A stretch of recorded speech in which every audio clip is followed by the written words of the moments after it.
na nossa conversa. Jorge, de facto, uma coisa são ataques informáticos que perturbam o funcionamento das empresas, das pessoas. Outra coisa, como dizia o José Triboulet, são ataques às forças, e eu creio que era isto que ele se queria referir, às forças organizadas comandadas pelo Estado. E entramos numa lógica de guerra cibernética. Estamos efetivamente conscientes desta realidade e estamos a preparar-nos da melhor forma para prevenir casos mais graves?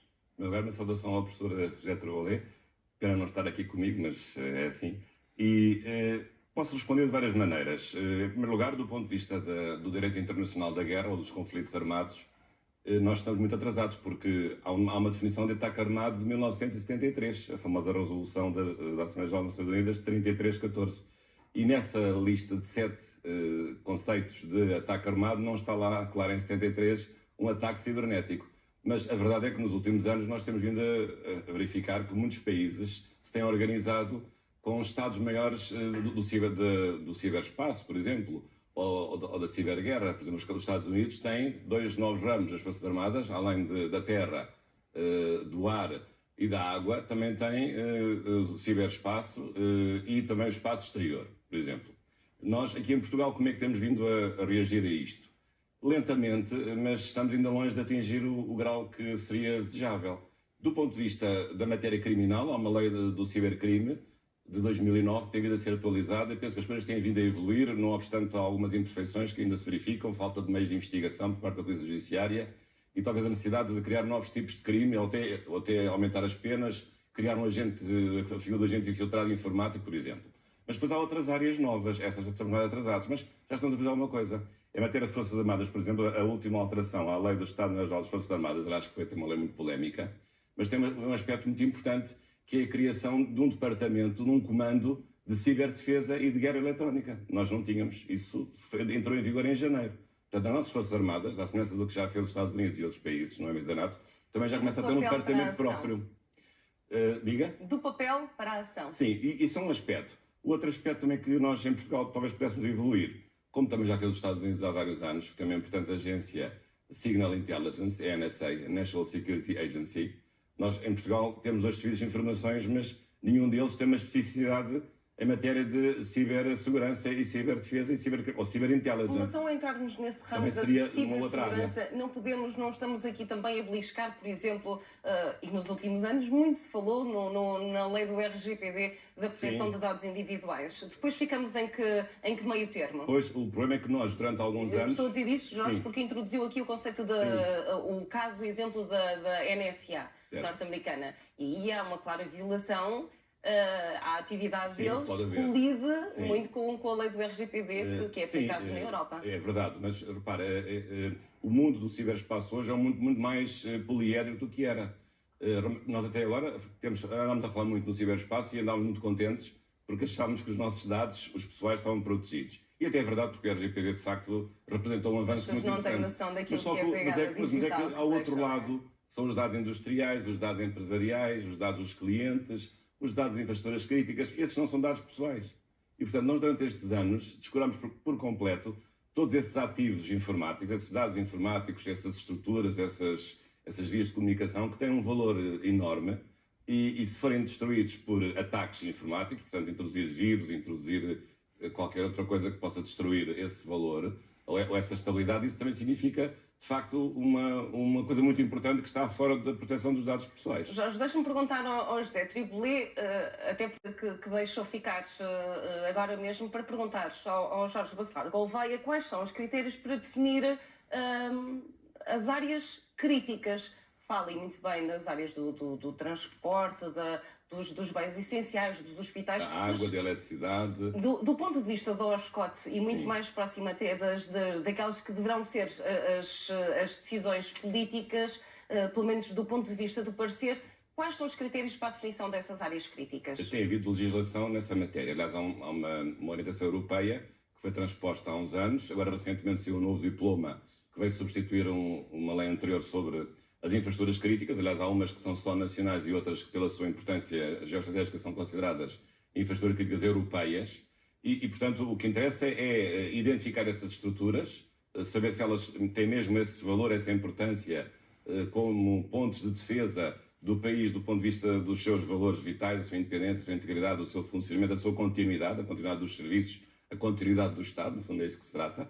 E depois tem que haver esse registro e depois planos de proteção dessas infraestruturas críticas, que no caso dessa lei estão atribuídos ao Secretário-Geral do Sistema de Segurança Interna. Exigem investimentos, não é? Sim, exigem investimentos, mas reparo, alguns já estão e também não sei se definidos. a professora Rogério referiu muito bem, que a questão agora é uma questão de todos. Isto deixou de ser um assunto de militares, ou de polícias, ou de investigação criminal, e é um assunto de todos. Aliás, esta guerra da Ucrânia, a guerra da Ucrânia, além do aspecto que ela tem, tipicamente militar, que no fundo faz-nos recuar no tempo às guerras de conquista. Nós achamos que guerras de conquista eram só as guerras do Império Romano, em que o anexando territórios, ou Napoleão, que realmente, grande gênio militar e político, anexou e ocupou toda a Europa. Pelos vistos, voltámos aos tempos de Napoleão. Hoje em dia por exemplo. são muito Portanto, diferentes. aquela guerra tradicional de conquista territorial, mas não é só isso. É que a guerra da Ucrânia traz uma outra realidade, que é no fundo a vitalidade do novo conceito de segurança humana, em que nós agora já não estamos apenas preocupados com os aspectos político-militares, mas estamos preocupados com os refugiados, com o apoio às populações civis, o que é que nós vamos fazer, a proteção dessas pessoas, a proteção humanitária, a gestão civil de crises, portanto, envolvendo todo um conjunto de estruturas da sociedade, que já não são apenas estruturas militares, nem estruturas policiais, mas estruturas humanitárias. Portanto, esta é que é a nova realidade que está em cima da mesa, além de todo o aspecto da guerra ao minuto, que chega a todo mundo. No início deste conflito, muito se falou de eventuais ataques informáticos, sobretudo aos países aliados da NATO, países que estariam até na primeira linha de apoio, na resposta rápida, que é o caso de Portugal, de Espanha e também da Polónia.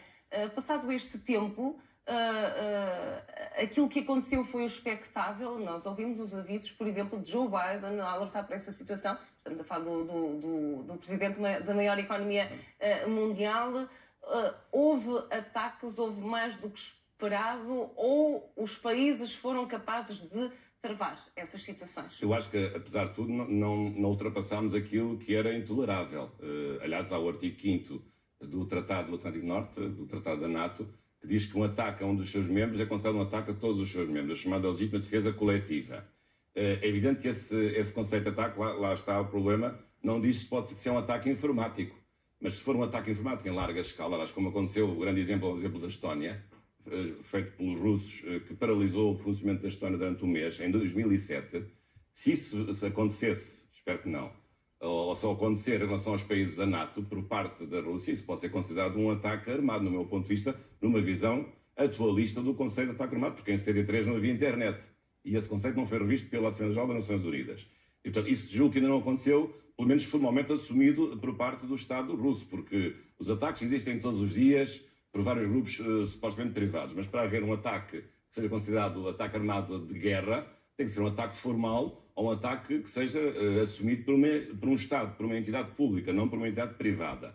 Portanto, eu acho que ainda não chegamos a esse ponto. Agora, que isto nos levanta aqui um conjunto de novas questões que é necessário refletir, sim. O Sr. Vitor Barreiro falou da questão constitucional, é óbvio, temos falado muito disso, e pode ser que com a nova legislatura, que é uma legislatura mais estável do ponto de vista partidário, porque tem um só partido com maioria absoluta, quero esperar, quero ver se será a oportunidade de facto fazermos várias reformas.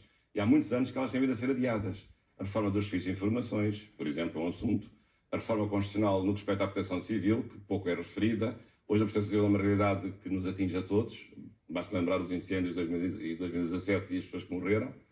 Mas nos últimos anos não se fez nada em matéria de reforma da segurança do ponto de vista geral. E espero que agora essa oportunidade surja.